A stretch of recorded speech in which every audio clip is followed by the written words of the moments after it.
জয়নি তাই। তো সবাই কেমন আছেন?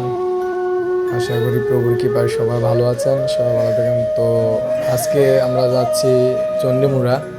তো মন্দিরে যাচ্ছি। আসলে মন্দিরে যাওয়ার খুব মন চাইছিল, তার জন্য মন্দিরে গেছিলাম।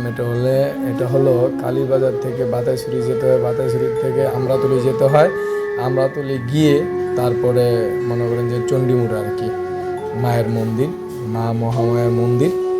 তো মন্দির দর্শন করতে আমরা যাচ্ছি। তো সবাই যাইবেন, ঘুরে আসবেন। জায়গাটা অনেক সুন্দর একটা জায়গা, আসলে অনেক ভালো লাগতেছে। গাড়ি দিয়ে যাইতেছি, অটোতে উঠছি, অটো দিয়ে যাইতেছি, অনেক ভালো লাগতেছে।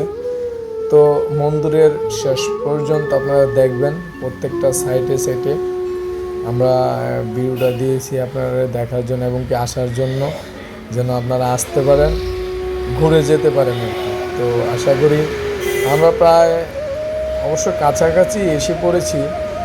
তারপরও আরও মনে করেন যে 4 মিনিট 5 মিনিটের রোড আছে, আমরা যাচ্ছি আর কি। তো আপনারা সবাই আমাদের জন্য আশীর্বাদ এবং কি ভালোবাসা রাখবেন, যেন আমরা যেতে হয়ে যায় মায়ের কাছে প্রার্থনা করতে পারি বা মায়েকে দর্শন করতে পারি, যেন মার চরণে একটু মাথাটা ঠাঁই দিতে পারি।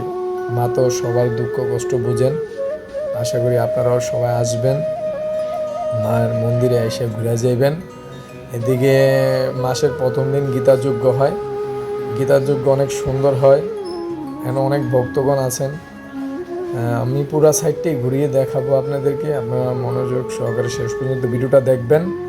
ভিডিওটা না দেখলে বুঝতে পারবেন না। ভিডিওটা আসলে সবাই দেখবেন, আপনাদের কাছে আমার এই অনুরোধ। আসলে আপনারা দেখার জন্য এই ভিডিওটা করেছি এবং কি ভিডিওটা দিচ্ছি আর কি। তো ভালো থাকবেন, ভিডিওটা শেষ পর্যন্ত দেখেন, খুব ভালো লাগবে।